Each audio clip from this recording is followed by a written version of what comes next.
Oi, eu sou a Vivi Remédios e vou apresentar para vocês a segunda temporada do IAP Entrevista.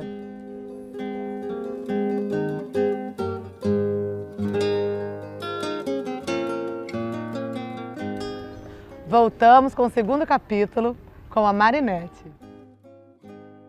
E fala um pouco agora sobre a questão assim do livro mesmo que você escreveu. Foi baseado nessas memórias que você tinha da Praia do Pouso? Sim.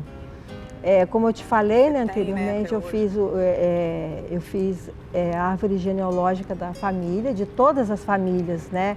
Eu busquei, a partir do Martim de Sá também, quando a fazenda Martim de Sá fechou por volta de 1860, 70, foi por aí, mais ou menos nessa época, né?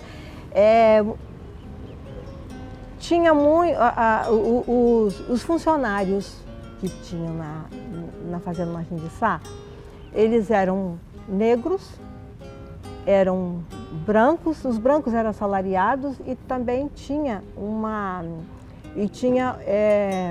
colônia chinesa, tá?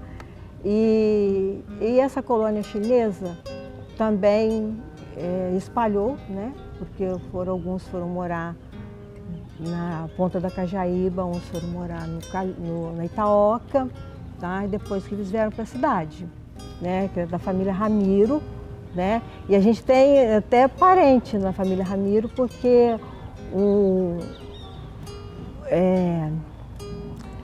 um dos filhos, né, um dos netos, acho que é do senhor Profeta Ramiro, ele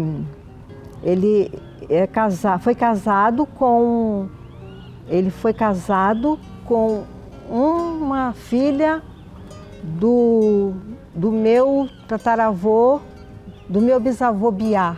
Esse homem era muito conhecido aqui na cidade, sabe? Então, houve assim uma grande mistura com todos, né, que viviam naquela época ali, né? Despertou essa vontade de escrever. Sim. Falando sobre... Qual é o nome do seu livro? A primeira edição é Pouso da Cajaíba, desde 1563. Por que 1563? Porque a história do Pouso começa ali, quando ele ainda não era padre, né? O José de Anchieta, né? Passou por aqui, ele passou pelo Pouso, ele pernoitou ali, né? Então diz a história que ele batizou o Pouso, a localidade, como Pouso da Cajaíba, porque ele pousou ali. Tem tá? essa história. Então, e agora eu escrevi a segunda edição, que é Pouso da Cajaíba, Memórias Caiçara, que é a segunda edição.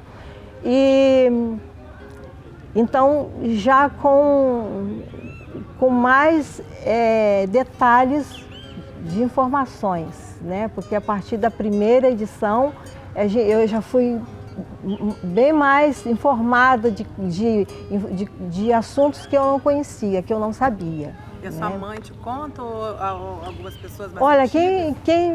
as pessoas antigas, quem me ajudou muito foi o senhor Olímpio, né, que já faleceu, né? Ele faleceu em 2015, né?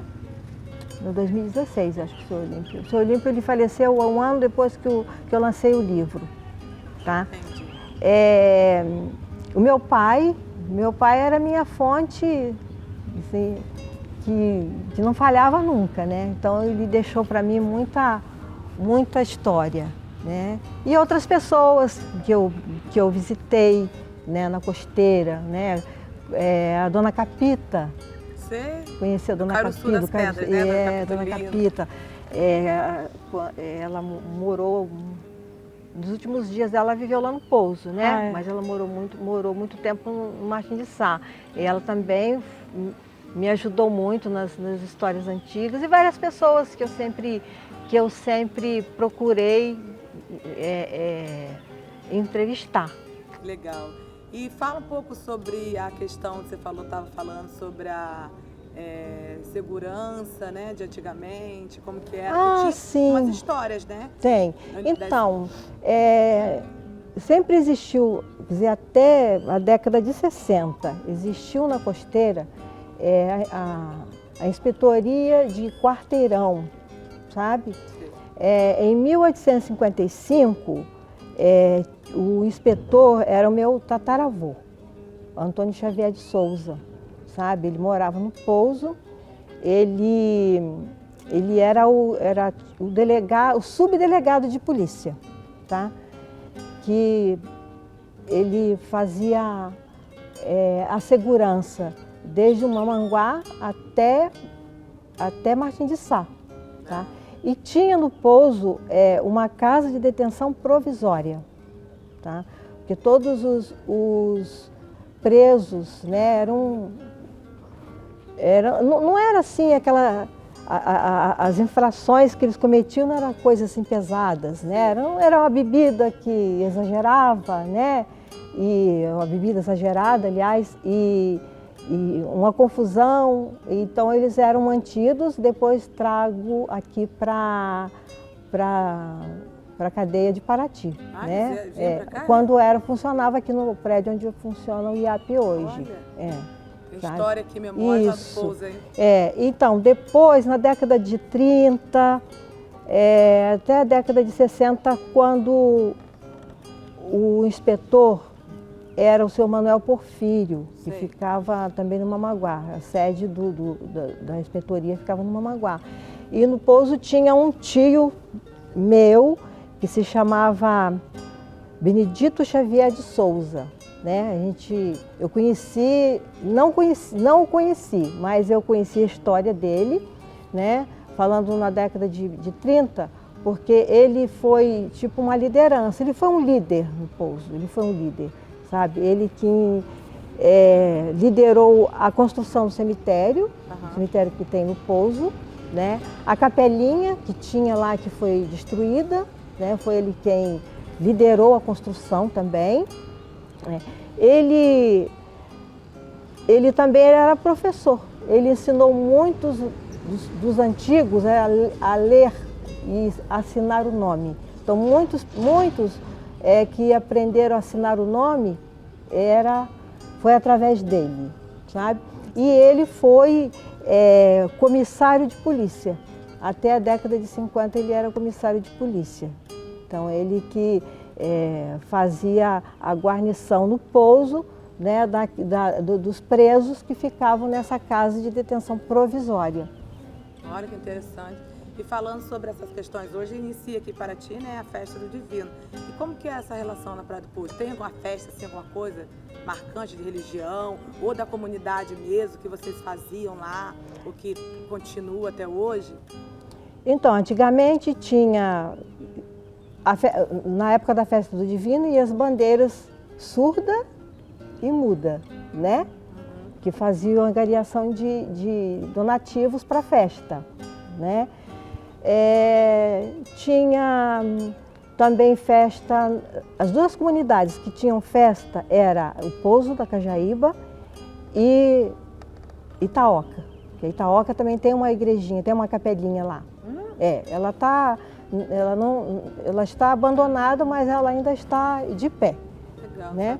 E tinha festa lá na Itaoca, que era a festa de Santa Cruz, que acontecia no mês de maio, né? E a festa no Pouso que acontecia e acontece ainda até hoje. A única festa que acontece no Pouso ainda é a festa de São Sebastião, no dia 20 de janeiro.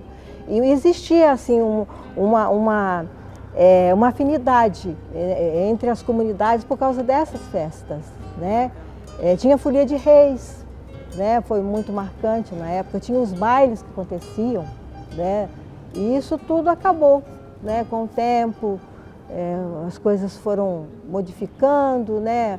Os antigos se foram, né? E os seus remanescentes não deram continuidade às festas, a tudo que acontecia antigamente. Essas festas de São João acontecem ainda? Que você falou? Não. O que acontece lá no Pouso, a única festa que acontece ainda lá na costeira é a festa de São Sebastião, no dia 20 de janeiro. Que dá uma saudade, né? De tudo que que viveu. Então você tem uma memória boa, assim, né? De quando você era criança, Sim. da relação com a sua família, com a sua terra, né? E você chegou a ficar muito tempo fora para estudar ou não? Eu fiquei bastante tempo fora, sabe? Eu quando tinha 15 anos, a minha tia, ela era prima, mas ela era casada com meu tio, né? O tio Arlécio, né? A dona Oswaldina, que chamavam ela de Soledade, né? Todo mundo conhecia ela como Soledade. Ela me levou para morar na casa dela, né? Sim. Então dali que eu comecei a estudar além do que eu estudava no Pouso, porque no Pouso eu estudava, na época era até quinta série, sim, né? Então quando eu completei 7, 8 anos, eu já tinha estudado no Pouso, eu não tinha mais o que estudar. Entendi. Né? Igual a mesma coisa hoje ainda, né? Continua a mesma coisa, né? Porque não tem nada que possa prender essa juventude com o estudo, né? Então tem que sair para estudar. Tem que sair. Quem se quiser ter uma profissão, quiser se desenvolver intelectualmente, tem que sair. Tá? E voltei depois, né? Eu fiz jornalismo, né? E eu penso que se a juventude de hoje pensasse como eu pensei e como você também pensou, porque você também fez a mesma coisa, né? Eu acho que nós teríamos, assim, uma vida melhor, uma situação bem melhor em relação à educação. Entendi. Entendeu? Olha, Marinete, eu posso te dar um abraço? Sim, claro. De memória, eu lembrei, poxa vida.